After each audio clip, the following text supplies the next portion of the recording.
Aceita um shot para começar bem o seu dia? Segue a nossa receita.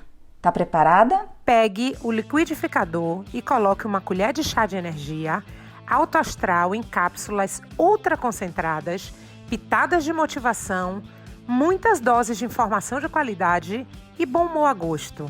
Bata até a mistura ficar bem homogênea. Agora, aumente o volume e consuma sem moderação. O perigo é viciar.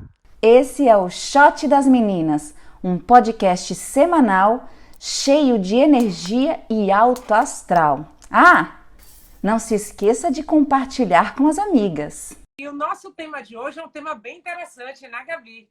Vamos falar sobre os desafios da maternidade. Tem uma frase que diz: uma vez mãe, sempre mãe, né? Sempre mãe, sempre mãe, sempre mãe. Eu acho que essa é a nossa função mais importante. Nós somos multifunção. A mulher acaba assumindo vários papéis e o papel de mãe é um papel que não tem receita de bolo. Quando nasce o filho, nasce uma mãe, porque o primeiro filho que nasce, a gente só se torna mãe porque o filho nasce. Então, a gente está tentando sempre acertar, tentando sempre dar o melhor que a gente pode. E é isso aí.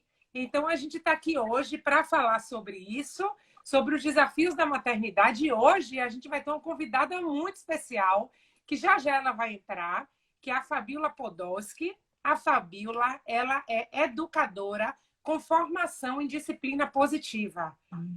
Ela tem um trabalho muito bacana, já ela vai entrar, né? Gabi, me fala aí, para você, qual é o maior desafio da maternidade?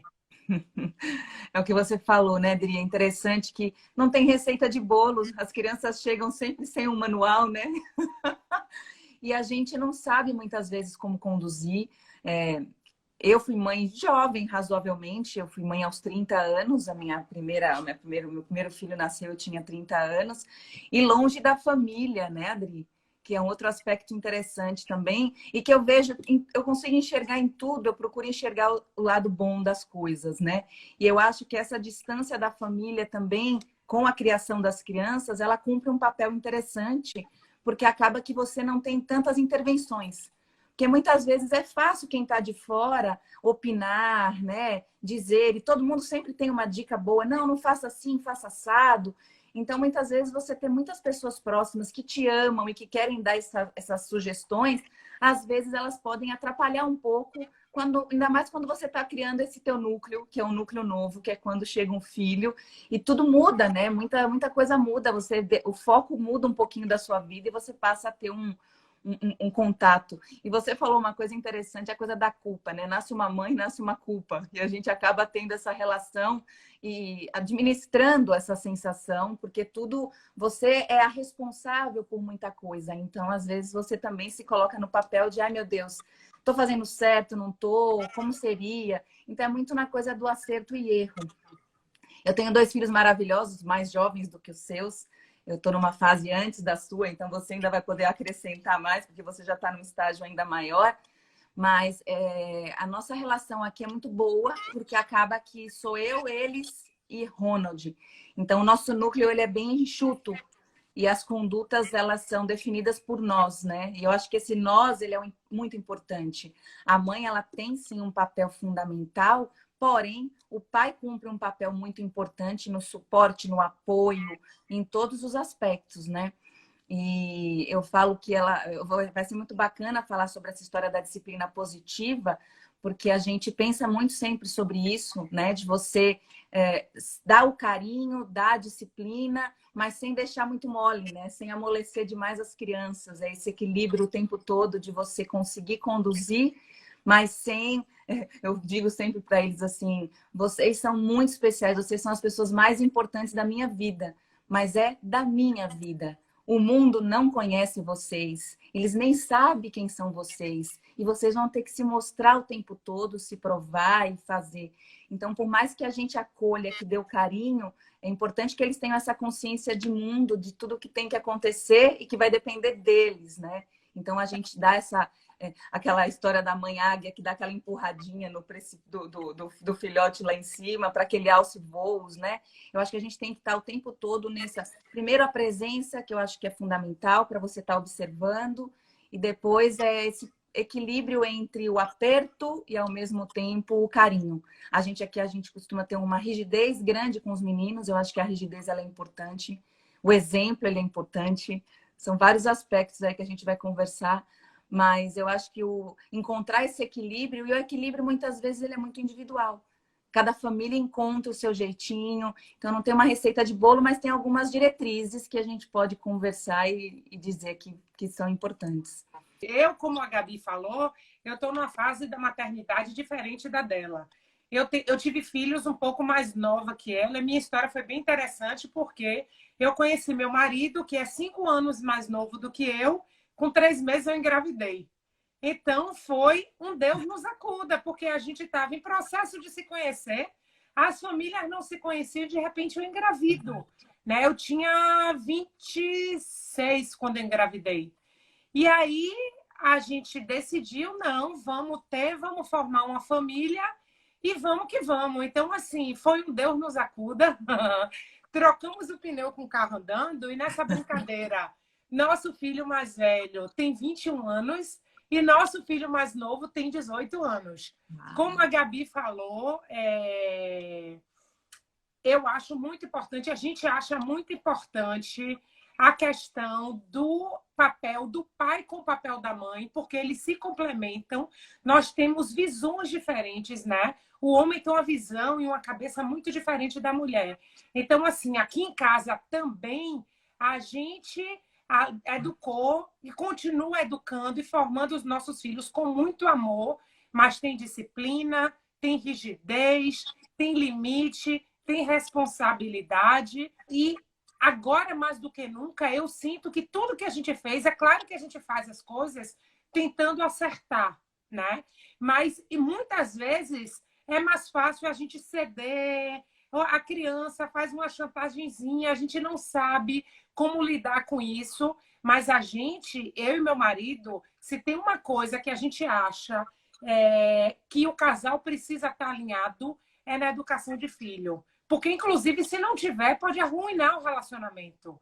E a gente precisa ter um alinhamento muito grande para os filhos terem um entendimento só, para não ter nenhum tipo assim, de confusão e eles saberem exatamente que tanto o pai quanto a mãe têm a mesma autoridade, estão dando o mesmo tipo de direcionamento e aí a coisa fica muito mais fácil. Meus filhos hoje são 2 homens, né? Mas, assim, é muito engraçado como eles percebem muito, às vezes, eles dizem, minha mãe, na casa de meu amigo assim, assim, eles não respeitam o pai, ou assim, a mãe não tem autoridade. Eles mesmos falam e eles dizem, às vezes, poxa, tal amigo devia ter uma postura assim, assim, mas não deve ter sido...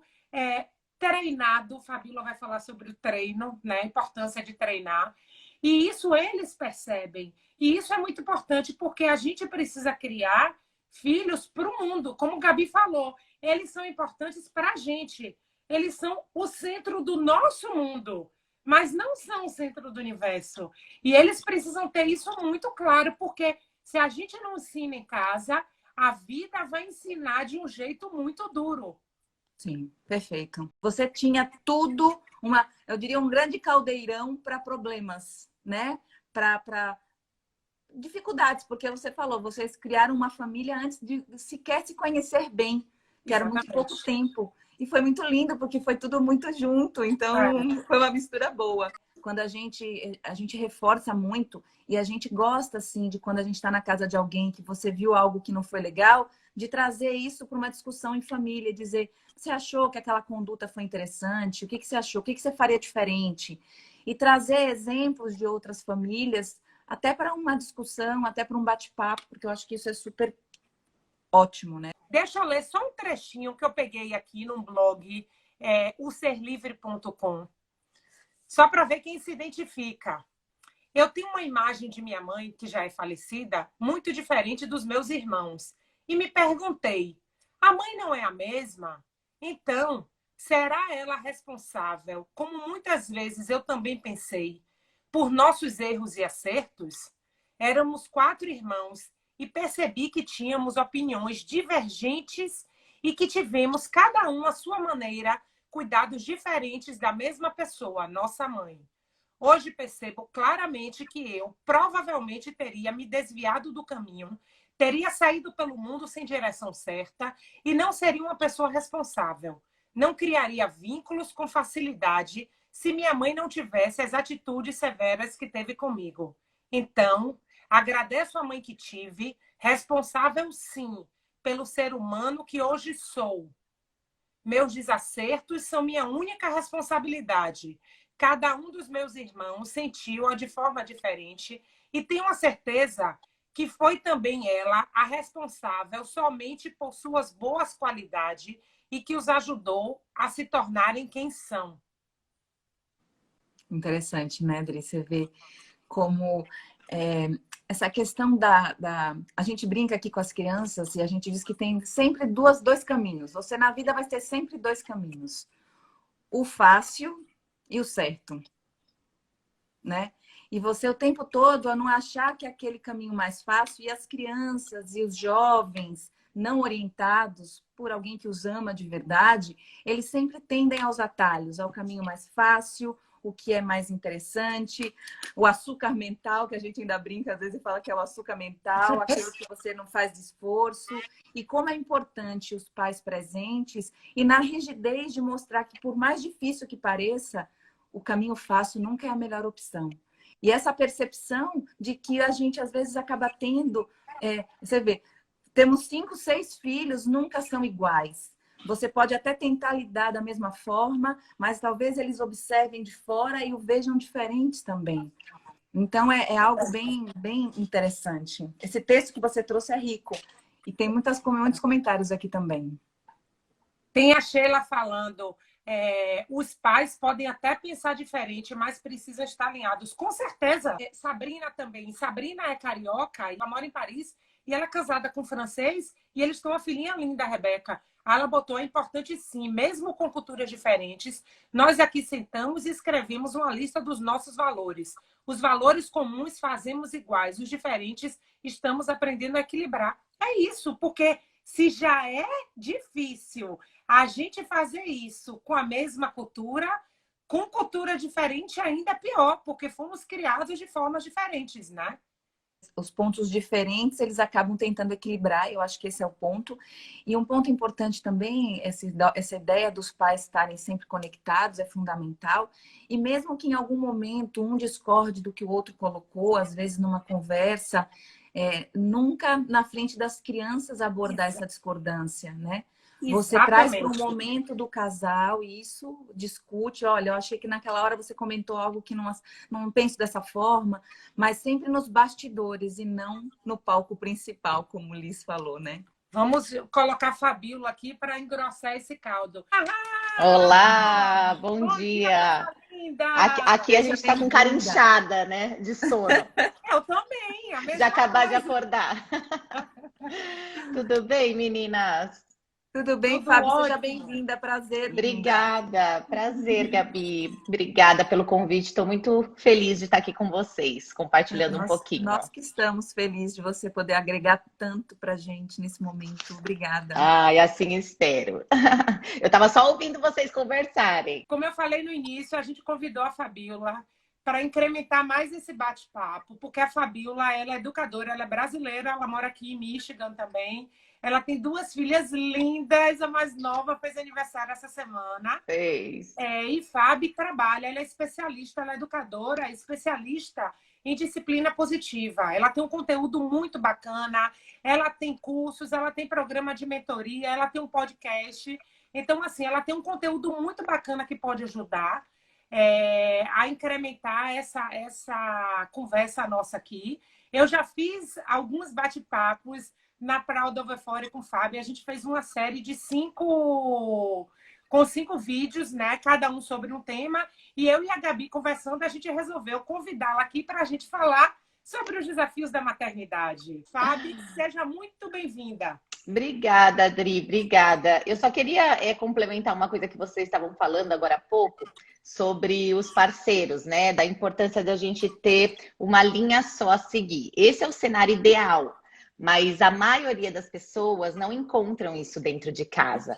Então, se alguém aqui está escutando a gente e tem esse cenário em casa, que é muito provavelmente, o meu marido é muito autoritário, eu sou mais permissiva, ou eu sou mais autoritária, meu marido deixa mais, às vezes pode também se sentir frustrada, porque, claro, o cenário ideal, né, para a gente criar uma criança é assim, que a gente caminhe juntos, mas não é a realidade da maioria das pessoas. E o que eu sempre faço, sempre encorajo as meninas que fazem, as mães que fazem curso comigo, que eu dou mentoria, não desista. Porque a criança, ela precisa de um caminho, de pelo menos um caminho do bem, com amor, com respeito, que ensine valores, né, para ela conseguir se desenvolver. Então, assim, às vezes tem algum parceiro que é mais difícil, que o casal começa a brigar demais, porque choca muito, não concordam com o tipo de disciplina, sabe, da outra pessoa. E às vezes porque não é conversado antes, às vezes porque a gente fala uma coisa quando a gente pensa em ser mãe e quando a gente é mãe, né, a gente age totalmente diferente. Então, existe aí, esse seria o cenário ideal, né, a gente caminhar juntos com os nossos parceiros, né? Só que nem sempre acontece isso. Então é importante a gente deixar que, assim, o que eu sempre falo, não desista. A gente pode ir por esse caminho quando a gente tem respeito, quando a gente escuta a criança, quando a gente ensina valores, habilidades importantes de vida e valores para as nossas crianças, elas vão se desenvolvendo, o relacionamento entre a gente estreita muito, e aí a gente consegue muito mais conversar com mais tranquilidade, ter a colaboração da criança, e a outra pessoa que não segue essa linha vai começar a perceber a diferença. E aí vai começar a querer replicar o que a gente faz. E aí sim que a gente começa a conversar mais sobre isso, sem aquele negócio de cobrança, sabe? Quando a gente quer impor alguma coisa para uma pessoa, é muito mais difícil dela querer. Então, se eu ficar toda hora brigando com meu parceiro e fazendo com que ele faça o que eu faço, querendo que ele mude a todo custo, não vai dar certo. Então, assim, a gente tem que ter um pouco de paciência também e de maneiras, né, para conversar. Às vezes, o nosso exemplo vai servir muito mais de inspiração para eles do que a gente ficar falando a todo momento. Então, às vezes, a gente fica brigando, desgastando o relacionamento e esse caminho não vai dar certo. Então, a única coisa que eu queria só complementar, porque, claro, é o cenário ideal, né? Seria maravilhoso se todas as famílias fossem assim, mas não é a realidade da maioria. Então, assim, entre 10 alunas, 8 vêm me falar que tem problema na hora de educar com respeito, na hora de educar sem castigar, sem chantagear, sem ameaçar. Então, é muita, sabe, assim, é muita família que está nessa situação, por isso que eu achei importante trazer isso aqui para vocês. Muito legal você trazer isso, Fábio, porque, assim, querendo ou não, eu e Gabi, a gente coloca muito a situação ideal, até porque a gente tem uma família muito bem estruturada e, inclusive, estruturada em termos de alinhamento, já que a gente está falando sobre isso. Então, para a gente, isso é um caminho natural, mas a gente não enxerga muito outro lado. Isso faz parte do seu dia a dia. Você trazer essa experiência que a maioria das famílias trazem, isso é muito bacana, porque as pessoas se identificam e veem que não existe só uma forma de fazer. Mesmo você não tendo um alinhamento tão grande entre o casal, você fazendo aos poucos, a coisa também vai funcionar. Sim, e assim, se eu trouxer a minha experiência aqui de casa, eu sempre tive uma conduta muito autoritária. Então, quando eu pensava em ser mãe, a gente conversou até isso no nosso bate-papo, eu achava que meu filho, eu só ia olhar, já iria obedecer e né, assim, aquela autoridade máxima. E aí eu vi que não dava certo isso, ia totalmente até contra os valores de vida.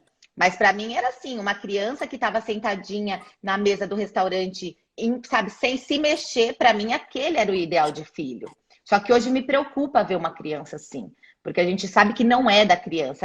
Alguma coisa está acontecendo por trás daquele comportamento, porque não é um comportamento infantil característico. Então, aí sim me preocupa. Mas antes, sem ter conhecimento, para mim eu pensava isso, tinha que me obedecer e ponto final. Eu sou a mãe e a autoridade máxima dessa casa e pronto. E aí eu entrei um pouco em choque com o meu marido, porque o meu marido ele tem muito, eu falo assim hoje analisando, que ele foi criado muito nos princípios da disciplina positiva. Sabe? Então, com muito menos chantagem, com muito menos ameaça, e isso faz com que ele lide mais fácil com desafios das meninas aqui em casa do que eu.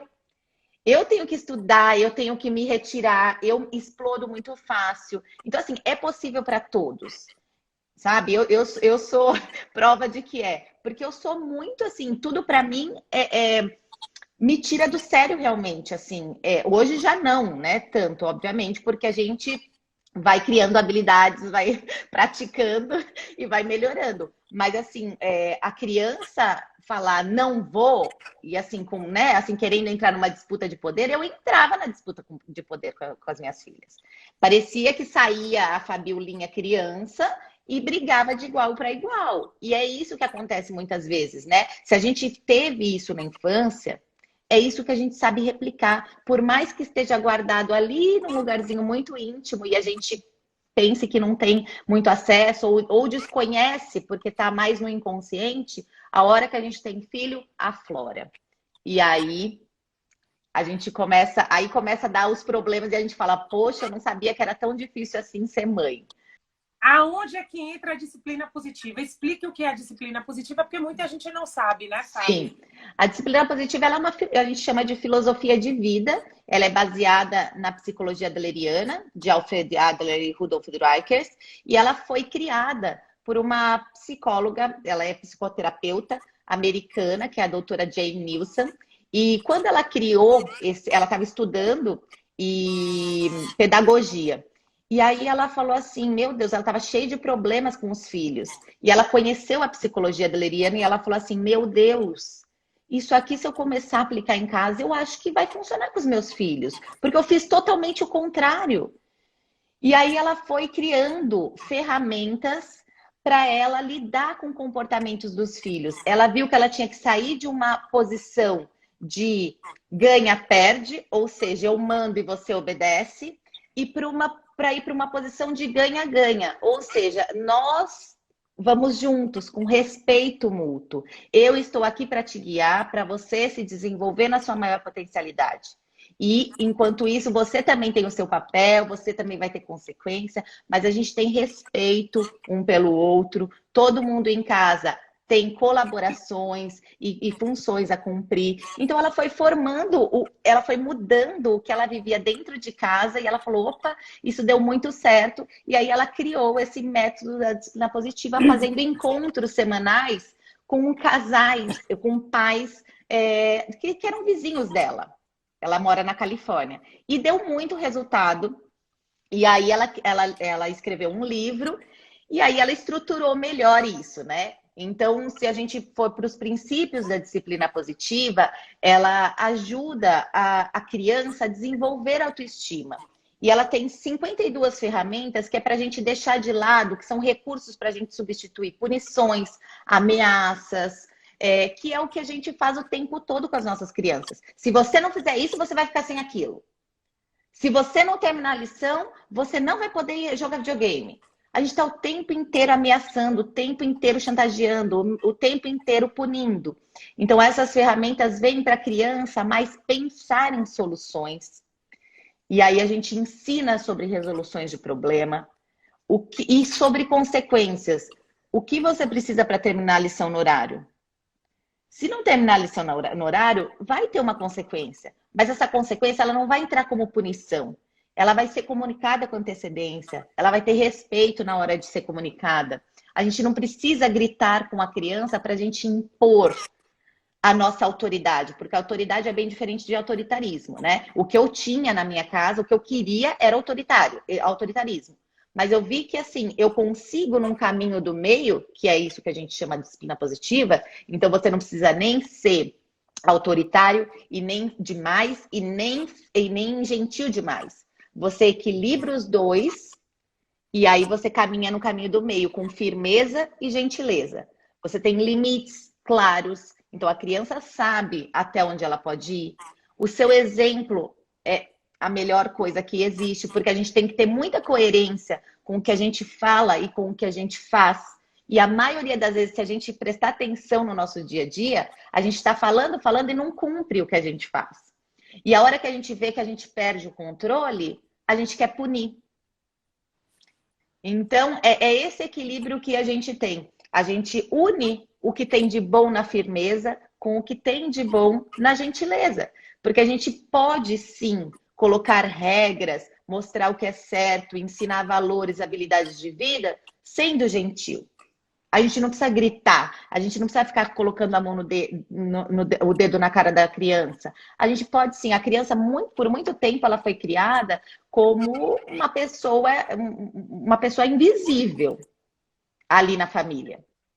Nunca teve voz, nunca foi escutada e somente era mandado, né? Então assim, eram ordens que elas cumpriam. Só que quando a gente envolve essa criança para colocar as regras, para ensinar os limites, para participar do dia a dia da casa, ensinando habilidades de vida, a gente vê que a criança fica muito mais colaborativa, porque é inato de todo ser humano se sentir aceito e importante no ambiente em que vive. A gente está buscando isso a todo momento. A gente está aqui buscando o nosso espaço porque a gente quer ser ouvida, porque a gente quer que gostem do que a gente está falando. E com as crianças não é diferente. Esse ponto da colaboração eu acho que é fundamental, ele é bem interessante. Quando você traz as crianças para entenderem o funcionamento da casa, aqui todo mundo está junto em prol de algo maior. Se a gente deixar de fazer isso, vai acontecer isso para todo mundo. Então não é assim, se você não fizer, você vai receber isso. Não, o mundo é assim, você faz uma coisa, se você tem sempre as opções e os caminhos. Se não dá, se não faz correto, aquilo vai ter uma repercussão para você natural. Não é mamãe que está dizendo. Isso vai acontecer porque as coisas funcionam assim. E a gente entra nessa questão, até queria perguntar a você, porque são fases, várias fases, né? Nós temos aqui uma pessoa, uma querida Diana, é uma amigona linda, ela traz a questão da adolescência. E que é uma fase também que a gente sabe, a Adri passou recentemente isso, né? Eu ainda não entrei. Ela fala que tem filhos na adolescência, que precisa ter, sim, muito equilíbrio, principalmente do casal nessa fase, porque é uma transição importante. E eu estou prestes a entrar nessa fase, aí quero ter a sua opinião com relação a isso, porque eu sei que é uma fase difícil, entre aspas. Nós estamos desconstruindo isso na cabeça das crianças. A gente brinca que onde a gente chega diz assim, já está entrando na adolescência, se preparem, hein? A sociedade, ela rotula algumas fases de uma forma interessante. Preparem-se, porque agora vai vir a fase. Aí a gente sentou com os dois, eu tenho um de 10 e um de 13, e disse assim, crianças, muitas vezes vocês vão ouvir as pessoas dizendo que está chegando a pior fase, que é a adolescência. Pensem comigo se vocês concordam que não seria esse o melhor rótulo para a gente dar para essa fase. Falei assim, a pior fase talvez fosse lá quando vocês eram pequenininhos, onde vocês queriam as coisas e vocês não falavam, vocês não andavam, vocês precisavam... Ali era uma fase mais difícil, porque tudo dependia de um adulto. Agora, entrando na adolescência, certo que temos aí os hormônios do crescimento, os hormônios da sexualidade que estão aí chegando, mas é a fase que vocês ainda vão lembrar o resto da vida com saudades, como sendo a melhor fase da vida. É onde você já começa a ter mais independência para algumas coisas, é onde você já começa a ter tudo aquilo que a gente fala a vida toda, vocês começam a pôr em prática as frentes, o discernimento do que tem que ser feito, do que não tem. Então, eu e papai, a gente lembra da nossa adolescência como a melhor fase da vida. E a gente lembra dela com muitas saudades, tentando desconstruir que isso é difícil. Pelo contrário, é uma fase áurea, é a melhor fase, é a fase da independência, onde vocês já podem optar por muito mais coisa. E eu acho que esses exercícios de desconstruir algumas crenças limitantes, né? Eu acho que é um exercício interessante. Eu queria saber a sua opinião com relação a esse período, essa fase. É muito interessante, né, o que a sociedade faz e depois o que ela fala. Então, ela faz, os pais, né, vamos falar lá antigamente, hoje já mudou muito, ainda existe muito isso, mas tinha ali a criança como alguém que só tinha que obedecer. Então, se a gente olhar tudo que a gente faz com as nossas crianças nesse método de obediência, a gente vai cobrar diferente a partir da adolescência. Só que eu não investi tempo em treinamento aqui, eu não ensinei habilidades, não deixei ele ter voz, não deixei ele fazer nada na infância, mas na adolescência eu quero que ele tenha voz, na adolescência eu quero que ele enfrente os desafios, na adolescência eu quero que ele faça tudo como eu privei ele de fazer. E aí a sociedade fala que lá na adolescência é a fase mais difícil. Mas é claro que vai ser a fase mais difícil. Se a criança não foi treinada, se ela não desenvolveu no ambiente mais seguro que foi dentro da casa dela, com as pessoas que mais amam ela, que ela podia errar e aprender com erro e aprender com erro, a hora que ela for lá fora, ela vai ficar perdida. Essa criança muito provavelmente não vai ter desenvolvido autoestima, vai ter autoestima lá embaixo. E o que vai acontecer? Para se enquadrar num grupinho, para ela ser vista, para ela se sentir importante, se o grupinho fumar, usar droga, beber, é isso que ela vai fazer. Se o grupinho fizer, não, nós vamos matar todas as aulas, não vamos estudar mais, é isso que essa criança vai fazer. Esse adolescente, no caso. Por quê? Porque ela foi submissa o tempo inteiro. E é isso que ela sabe ser. Ela não desenvolveu alto valor.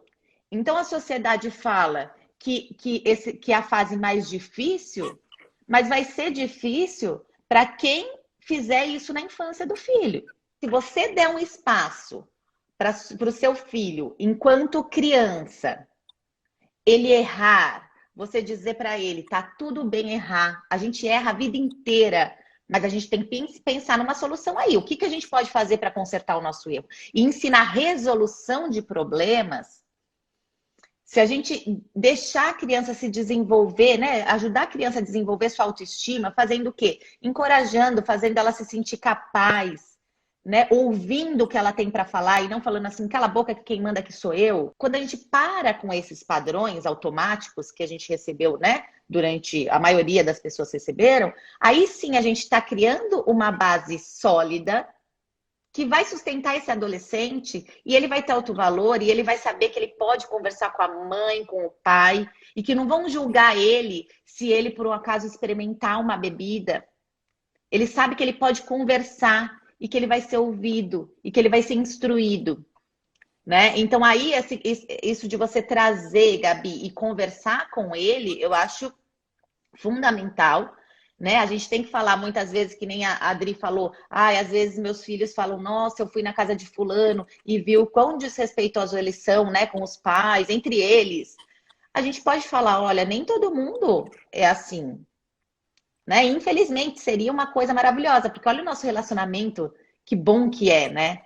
Mas nem todo mundo é assim. Então a gente conversa dentro do nosso lar, são as nossas regras. E quanto mais a gente conversa, mais unido nós estamos ali, mais conectados entre pai, filho, marido, irmãos, mais conectados nós estamos entre família, nesse núcleo familiar, mais será fantástica essa fase da adolescência. Vai ter desafios? Óbvio que vai.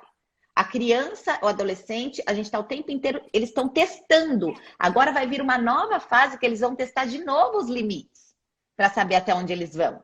E tá tudo bem. Não tem nada de errado. Ele está no papel dele, né? E eu vejo, por exemplo, porque os meus filhos, eles já estão mais velhos, né?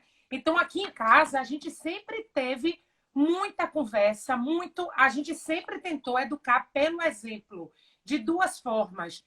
Tanto a gente dando exemplo, não só palavras, porque a gente sabe que a criança copia são as atitudes, tanto quanto pegando exemplos de fora para trazer para dentro de casa, para que sejam discutidos, para eles perceberem a diferença entre a educação que eles estão tendo em casa e o que eles vão ver na rua. Porque, como você falou, o mundo lá fora não é dentro da nossa casa. A gente tem que aproveitar esse nosso espaço para preparar essas crianças para o mundo. Os meus filhos, graças a Deus, a adolescência nunca foi um problema. Foi um processo natural. Como a gente sempre teve um tipo de relação com eles, isso nunca mudou. E os amigos todos vindo para dentro de casa, que a gente adora e estimula, porque a gente quer saber também quem são as companhias. Porque dá trabalho trazer para dentro de casa, dá. Eu moro fora, né? Desde que os meninos são adolescentes. A gente não tem o luxo de ter ninguém em casa ajudando, mas é o tempo inteiro trazendo para dentro de casa, até para a gente poder perceber que tipo de companhia, quem são as pessoas, qual é a formação desses outros adolescentes, dessas outras crianças. E a gente nunca teve isso, mas Fabiola tocou no ponto, por exemplo, que a gente já conversou antes. Às vezes, se a gente não confia, se a gente não dá o treinamento, eu já tive situações que eu contei para ela, que meu filho mais velho, com 15 anos, a gente chegou na França, teve um festival imenso de música eletrônica. Ele falou, minha mãe e meu pai, eu quero ir. A gente, puta merda, a gente sabe que é um ambiente de muita droga, muita gente, um ambiente que a gente não controla. Sentamos com ele, conversamos com ele, com o coração, né, desse tamanho, piscando, e ele falou, vou com os amigos. Demos algumas instruções em relação principalmente à bebida. Chegando lá, ele foi, se divertiu. Quando voltou, ele já sentou e já falou com a gente, olha, o festival foi muito bacana, tinha muita menina super gata, eu não tive coragem de ficar com ninguém, porque estava todo mundo louco. Meus amigos todos com droga, ácido, um monte de gente provando um monte de coisa. Alguns não, da turminha dele, mas ele falou, não quis ficar com ninguém, me diverti, mas assim, ligado em tudo. Queria que você falasse um pouco sobre isso. Porque aí o que acontece, né? A criança chega, imagina que ele chega e vai contar para você. Aí você nem escuta o que ele tá falando, você já fala, tá vendo? Eu falei para você. E o que você fez? Você também fez isso? A gente não deixa a criança falar, a gente não deixa o adolescente vir e compartilhar. Então, assim, a gente tem que trabalhar muito a escuta ativa, né? Que a gente fala escuta ativa, e deixar uma aberto ferramenta. Esse canal de comunicação, né? Exato. Então, assim, a gente tem mania de achar que por nós sermos pais, a gente tem que falar tudo o que a criança deve fazer ou o que ela deveria ter feito. E, na verdade, quando a gente escuta, é onde a gente capta a essência do nosso filho. Quando a gente está lá escutando sem julgamento, que é praticando de fato a escuta ativa, é a hora que a gente está conhecendo mais a fundo o nosso filho. Não é fácil, mas é um trabalho que dá para ser feito. Como você falou, vocês estavam com o coração apertado, mas vocês foram lá, deram um voto de confiança. Poderia ter sido diferente, de repente, enfim, e ele poderia ter chegado e falado também, mas vocês sabiam também já o filho que vocês tinham, a base que vocês tinham dado. É essa a diferença que faz.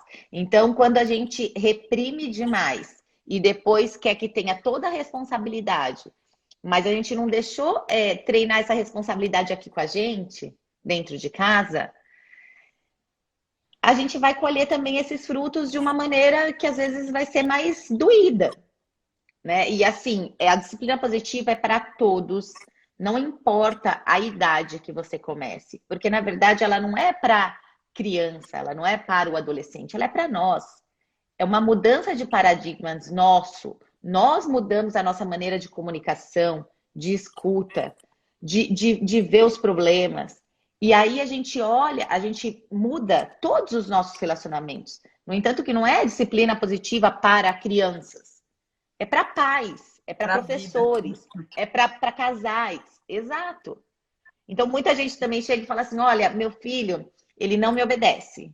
Então, eu queria fazer uma consultoria com você para ver como que eu consigo fazer com que ele me obedeça. Porque assim, ele está terrível.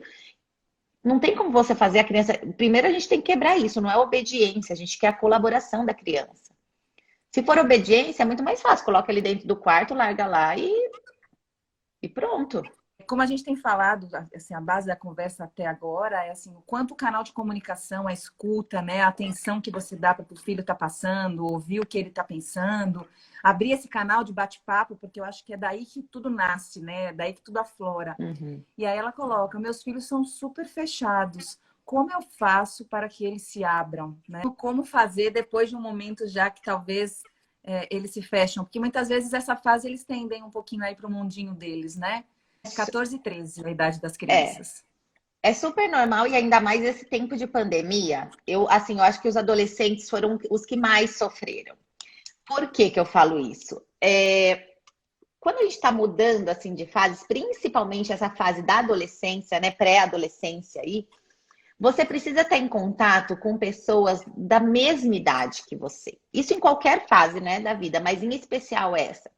Porque parece que o que a sua mãe, o seu pai fala não é tão interessante, aquele primo mais novinho já é bobo, não é mais legal brincar, enfim. Então, essa fase que as crianças estão mais fechadas dentro de casa, elas sofreram muito, muito, estão sofrendo ainda. Ela mora aqui, então os filhos já estão, né, provavelmente na escola, não sei se já voltou presencial, enfim. Mas sofreu em algum momento, ficou aí em aula online e perdeu esse contato. Então, é muito natural essas crianças se fecharem, ainda mais por essa idade. Então, quem já tem ali, que já tem mais acesso um pouquinho mais liberado de internet, de videogame, já ficou mais fechado dentro do quarto. Então, o que a gente... Tem até uma parte do livro da Disciplina Positiva para Adolescentes que fala justamente essa pergunta que ela fez. E aí fala assim, que é só que você senta do lado da criança, começa a fazer isso a cada uma vez por semana, depois 2 vezes na semana, entra no quarto, senta do lado... A criança vai achar meio esquisito, né? O adolescente. O que você está fazendo aqui? Eu só quero ficar do seu lado. É importante eu ficar do seu lado. Eu gosto da sua presença. E aí, muitas vezes, a criança vai passar ali 2 dias sem falar nada. No 3º dia já vai começar. Nossa, você viu o que é isso? Olha só, vem aqui. E vai começar a conversar. E uma outra coisa também é começar a se interessar pelas coisas que eles gostam. Por exemplo, o que você está vendo aí? Nossa, eu ia adorar, acho que, jogar esse joguinho. Você pode me ensinar como é que joga? Você se interessar por o que eles estão vendo. Porque é totalmente diferente do que a gente gosta, do que a gente vê. Até às vezes a gente fala, nossa, mas que coisa horrorosa, por que isso? Mas tente se envolver, mostrar que o que ele faz é interessante, que ele tem o que ensinar. Porque nessa fase, principalmente, eles estão ali, não são homens, né? Não são ainda mulheres e também não são adolescentes, porque ainda não pode fazer um monte de coisa. É uma fase meio confusa. Então, para a criança, ela sentir que ela é interessante, nem que seja pela mãe, pelo pai, né? Que é quem eles mais amam e quem tem mais convivência, para eles vai fazer com que eles se sintam importantes naquele ambiente, que eles sintam que eles podem confiar, que eles podem compartilhar. Porque se a gente pensar, eu não tenho adolescente ainda, mas eu estou estudando muito sobre adolescentes. E aí, o que a maioria das mães falam, né? Por exemplo, que a gente está ali criando um bebezinho, uma criança, e a gente fala assim, nossa, começa a crescer, fala, nossa, mas parece que não foi essa plantinha aqui que eu plantei, parece que tá saindo uma coisa meio esquisita, eu não tô reconhecendo mais meu filho, eu não tô reconhecendo mais minha filha, mas que flor mais esquisita que tá saindo, que tá desabrochando, né? E aí falam assim, por exemplo, que se incomodam com o tipo de roupa que usam, o tipo de cabelo que faz, que não foi para isso que criaram a filha. Então, o que eu falo? Faça um exercício o seguinte, comece a prestar atenção e até anotar quantas ordens e quantas críticas vocês fazem para os seus filhos da hora que eles acordam até a hora que vai dormir. Arruma essa calça, menino, mas de novo com esse boné na cabeça? Arruma o quarto, mas não arrumou o quarto, mas de novo deixou esse copo em cima. Então a gente está o tempo inteiro fazendo com que ele se sinta insuficiente dentro daquela casa, que ele é um esquisito, que não sabe se vestir, e para ele tá, quando ele se vestiu, ele tá ótimo, tá se achando lindo, e a gente só tá fazendo isso com a criança, e colocando a autoestima da criança lá embaixo. A hora que a gente começa a prestar atenção nisso, a gente consegue mudar. Então, para de criticar nessas coisas que não vai levar em nada. Você tá ensinando alguma coisa? Então, sempre antes de falar algo para a criança, você tá ensinando alguma coisa? No lugar de dar ordens, fala, tem várias ferramentas, para quem não conhece, o baralhinho da disciplina positiva é assim, vem numa caixinha, né? Eles são 52 ferramentas, é muita ferramenta. E aí, o que ele fala? No lugar de você falar simplesmente, de novo, essa roupa toda jogada aqui no chão, se você não colocar no cesto, você vai ficar sem roupa limpa. Você convida a criança. Olha, eu só vou lavar, você avisa com antecedência, o que tiver dentro do cesto. Se as roupas não estiverem dentro do cesto, vocês vão ter que usar essa roupa suja, porque eu não vou colocar dentro do cesto. E eu não vou pegar no chão para lavar. Então, você mostra o que a criança tem que fazer e você já informa com antecedência, de forma educada, qual vai ser a consequência daquilo. E a hora que a gente vai mostrando e vai convidando, porque pensa só, é muito mais fácil, qualquer pessoa, mas principalmente um adolescente e uma criança, colaborar quando você convida a criança do que quando você manda. Você vai fazer porque eu estou mandando e eu quero agora. E apresentar as consequências nesse processo, eu acho fundamental. Eu acho que é o ponto de partida, né? Se isso não acontecer, olha o que pode, olha o que vai. Você apresenta as consequências e não dá um comando, né? Eu acho que isso é válido muito mesmo. A Pamela colocou aqui que ela usa muito o horário do jantar. Ela usa muito o horário do jantar como uma opção para bater um papo com as crianças. Eu acho que a hora das refeições, elas são sagradas. Se as famílias pudessem se reunir sempre que possível ao redor da mesa para falar sobre a vida. Mas aí eu tenho... Porque o que a gente... muitas crianças, principalmente nessa primeira infância, quando a gente usa o ambiente, a gente só tem que tomar um cuidado. Porque quando a gente usa o ambiente da refeição para conversar ótimo, é maravilhoso na hora da refeição e conversa. Mas para resolver problemas, a criança pode associar isso a um horário chato, ruim. Então, ela pode até, assim, não querer comer, ficar mais rebelde nessa hora da refeição, dar mais problemas nessa hora da refeição, porque ela está associando isso como já vai vir minha mãe e falar um monte de coisa que eu fiz errado. Então, a gente tem que tomar cuidado. Para isso, a gente tem a reunião de família. Que a reunião de família pode ser feita com crianças a partir de 6 anos, 5, 6 anos, mas eu acho melhor com 6 começar. E aí é um horário fixo, onde a família inteira vai sentar uma vez para semana. E aí sim é um lugar para resolver problemas. E aí quando a gente senta nessa reunião de família, todos têm o mesmo, os mesmos benefícios. Estamos todos no mesmo patamar. Não é porque eu sou a mãe que eu vou falar alto com você, não. Todo mundo ali vai escutar, independente a maneira como é colocado. Pode ser que meu filho, de repente, minha filha, traga um problema. Mãe, você não brinca comigo em nenhum momento do dia. Eu não posso falar assim, mas Não, vamos colocar aqui na pauta da reunião. Ela está sentindo que eu não brinco com ela. Qualquer problema que seja, vai colocar na pauta de reunião. Vai escolher um problema por vez e vai treinar. Todo mundo vai dar uma sugestão de como resolver esse problema em conjunto e vai testar por uma semana. Isso funciona demais. É uma das ferramentas mais poderosas da disciplina positiva. A reunião de família, ela deveria acontecer assim, realmente em todas as famílias, uma vez por semana, pelo menos. E isso é o foco na solução, né? Que é o que a gente sempre fala. Isso é foco na solução, porque você tem um problema, mas como é que você resolve esse problema? Porque se a gente fica o tempo inteiro no problema, a gente nunca está olhando para a solução. A Bia falou, é tarde para começar com os filhos adolescentes? Não, nunca é tarde. Comece a hora. Se você está ouvindo pela primeira vez agora, comece agora. Nunca é tarde. Eu falo que nunca é cedo demais, nem tarde demais para começar a aplicar a disciplina positiva, porque realmente só que tem que ficar atenta com uma coisa. Ela é a longo prazo, né? Então a gente vai dando um passo de cada vez. Muita gente recebe a informação da disciplina positiva, tudo faz muito sentido, eu quero seguir esse caminho, mas eu quero para amanhã.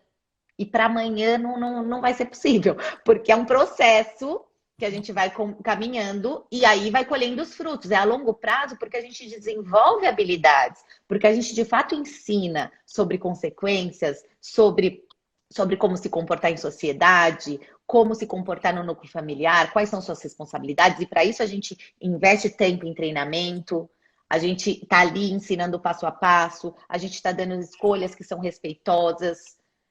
E a gente tá ali firme e gentil. A reunião de família é perfeita e ela é um exercício para justamente as famílias começarem a conversar mais.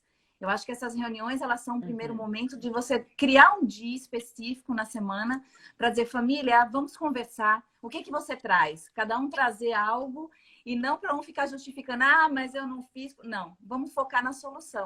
Então, eu acho que é um grande passo esse para justamente abrir, porque eu acho que a base é comunicação, né, gente? Como especialista nessa área de educação, Fábio, eu acho que em breve, a gente ainda não tem isso, um parecer certamente formado, mas o que a gente está vivendo, esse momento sensível, que já estamos aí quase, daqui a pouco, 2 anos dessa brincadeira, isso certamente vai ter um impacto, que eu não sei o tamanho, nem a profundidade disso, mas nas crianças de todas as gerações, né? Sejam os pequenininhos, sejam os adolescentes, e aí eu acho também, porque é a adolescência que você precisa muito dessas trocas, né? Que você acaba tendo a necessidade dos amigos. A gente ainda não sabe o tamanho, mas certamente em breve você vai trazer aí notícias para a gente de tudo que a gente vai poder tentar fazer para tentar reverter um pouco o que foi perdido nesse período, que vai ser uma perda grande para as crianças de um modo geral, certamente. Eu acho que existe assim 2 cenários. Existe a família que se aproximou, que usou desse momento realmente para resgatar coisas que tinham perdido, né, com aquela vida louca. Então, muita gente trabalhando dentro de casa, podendo estar mais presente na vida com os filhos. Mas também tem o outro lado que a gente vê o índice, por exemplo, de punição, né, de crianças que são punidas, que sofrem violência doméstica, aumentar assim drasticamente. Então, a gente tem um cenário que a gente vive muito numa bolha que tem comunicação, né? Assim, que recebe muito, que tem. É um núcleo que a gente consegue se informar, por mais que isso não tenha nada a ver com a vida financeira da pessoa, nada disso. Porém, tem muita gente que não tem informação. E que aí as punições são muito mais severas, né? Então, essas crianças vão sofrer mais ainda. Mas isso realmente é algo que a gente não consegue falar hoje, né? Mas o que a gente sabe é o quão aumentou diagnóstico de ansiedade nas crianças. Muitas crianças que só ficam nas telas. E isso é uma perda muito grande para a criança. Então, assim, entra muitas coisas, né? Então, realmente, acho que aí mais um ano a gente vai ter alguma estatística. E por mais que os pais tenham tentado suprir, né? Eu concordo com você, existiu, pelo menos o que eu posso ver nas pessoas próximas a mim, a gente se aproximou muito da família, do núcleo familiar pequeno, né? A gente ficou muito mais perto deles. Mas, de qualquer forma, por mais que a gente tentou, assim, essa aproximação tenha sido maravilhosa, a socialização da criança, a gente sabe o valor que isso tem, né?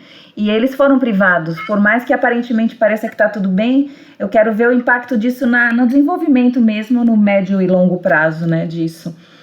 Mas adorei. E muitos pais que passaram por fases difíceis, porque a gente sabe que muitas pessoas tiveram um impacto financeiro duro. Infelizmente, a gente vai ver. Uma coisa que eu acho importante a gente falar é que a disciplina positiva é uma ferramenta muito interessante, que antigamente os nossos pais não tinham esse discernimento. O educar era na base do autoritarismo, né? Então, assim, a gente ainda sofreu um pouco por causa disso. Meu pai era uma pessoa muito autoritária, por exemplo. E eu dizia assim, eu nunca quero ser assim. Eu nunca vou bater em filho meu, de verdade, também nunca bati. Tudo aqui em casa sempre foi muito na conversa. Mas a gente faz isso também de uma forma empírica. E eu acho que a disciplina positiva ela é legal porque ela traz reflexões para a gente olhar para a gente. É como você falou, a disciplina positiva não é que ela seja voltada para a educação de crianças e de adolescentes. Ela é voltada para a gente repensar os nossos valores enquanto pais e como é que a gente pode aplicar no dia a dia esses conceitos para ter uma relação melhor com a gente, com as pessoas que nos odeiam e, consequentemente, com os nossos filhos e como preparar eles de uma forma melhor para a vida, não é isso? Sim. E, Dri, sabe o que eu percebo? Que, assim, o que muita gente confunde, acha que quando a gente fala de dar acolhimento, que é muito importante, na disciplina positiva a gente fala muito sobre validar os sentimentos, a importância de validar os sentimentos, todo sentimento importa. E você falar sobre ele, não tentar bloquear o que a criança está sentindo. E muita gente olha isso como passar a mão na cabeça da criança. E acha como é uma maneira de estar mimando a criança. E na verdade não, principalmente os homens, tá? Principalmente os homens, olha, imagina, olha só, vai ficar mimado esse menino, vai ficar mimada essa menina. Por quê? Porque os homens, principalmente, foram criados muito, você não pode chorar, homem não pode, né, fazer nada. Então é também onde é muita briga entre os casais na hora de seguir essa linha. Mas dar o acolhimento para a criança é o que a gente tem que resgatar. E o dar o acolhimento não é passar a mão na cabeça da criança. Você valida e nomeia o sentimento para a criança saber o que ela está sentindo. Ela tem que começar a reconhecer o que é aquele sentimento para ela saber lidar com ele. E depois de você acolher, então você valida os sentimentos e depois você vai corrigir o comportamento. Então você vai mostrar para a criança que tudo bem ela sentir raiva. Todo mundo sente raiva. Até hoje a gente é adulto, a gente sente raiva. Agora, eu não posso, porque eu tô sentindo raiva, sair batendo em todo mundo, dando tapa na cara de todo mundo. Então, se a criança tá fazendo isso porque ela não tem ainda uma maturidade, não tem recursos para ela saber fazer diferente, a gente vai validar. Eu tô entendendo que você tá sentindo raiva, meu amor. E bater no seu amiguinho não é a solução, não é respeitoso. Quando você sentir raiva, você pode bater nessa almofada. Você pode sair ali fora e dar um grito bem alto. Você vai falar para ela o que ela pode fazer. No lugar de bater, de jogar tudo que vê no chão, na frente para o chão. Então, a gente vai ensinando a criança a lidar com aquele sentimento. Só que ela só vai saber lidar com o sentimento se ela for acolhida, se for falado para ela e ela reconhecer aquele sentimento e ela conseguir fazer com que aquele ciclo, porque todo sentimento é cíclico, passe de uma maneira que ela tenha recursos para lidar com aquilo. Porque a gente fala assim, que coisa feia, você bateu no seu amiguinho, que coisa feia. A gente não consegue, a criança olha e fala assim, nossa, que feio, acho que eu sou feio, acho que eu sou insuficiente, acho que eu sou uma criança má. Porque a gente não está conseguindo ensinar nada diferente disso, quando a gente fala que a criança é feia batendo no amiguinho. Então vamos ensinar a falar, as crianças são inteligentes, mas elas precisam que a gente fale para elas. Elas só vão saber se a gente falar. A gente fica na ideia, já deveria saber. Mesma coisa com o adolescente, já deveria saber ver eu arrumando o quarto, todo dia não sabe arrumar o quarto? Ensina a arrumar o quarto. Ensina o que ela pode fazer no lugar de jogar o brinquedo no chão. Ensina o que ela pode fazer no lugar de pegar o brinquedinho da mão da criança, tomar e sair correndo. Ensina. Dá trabalho, mas não tem outro Porque jeito. muitas vezes isso Todo tem que ser mundo só quer repetido o várias resultado, vezes, né? Exatamente. Sim. E E aí, ela fala uma coisa que tem que se investir tempo em treinamento. É como numa empresa. Se você chega um funcionário novo, ele não conhece nada sobre empresa. Para que ele conheça tanto o trabalho dele quanto a cultura da empresa, ele precisa ser ensinado, precisa se investir horas de treinamento. A mesma coisa com nossos filhos. Sim, é uma das ferramentas também da disciplina positiva, é investir tempo em treinamento. Muitas vezes eu compartilho, né, um pouco do nosso dia a dia aqui nos stories com as meninas, e aí o pessoal vê as meninas cortando legumes, arrumando a cama. Ai, mas você teve sorte. Não é sorte, porque realmente dá trabalho. E não é todo dia também que elas querem colaborar. E tá tudo bem, elas só têm 3 e 5 anos. Não é que é para fazer todo dia. Mas conforme você vai investindo tempo em treinamento, ela vai se sentindo importante em colaborar. Ela também é importante ali naquele meio familiar, porque ela está contribuindo igual todo mundo. E com isso você vai ensinando. E à medida que cresce, você vai colocando como funções. Eu arrumo meu quarto, você arruma o seu, né? E aí a gente vai compartilhando funções.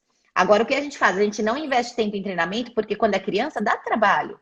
Eles não vão fazer do nosso jeito, eles vão demorar para fazer de uma maneira que a gente possa largar fazendo sozinho. Então, a gente tem que estar ali, demora muito mais tempo. Só que daí, quando chega na adolescência, eu quero que faça. Só que eu não ensinei a fazer.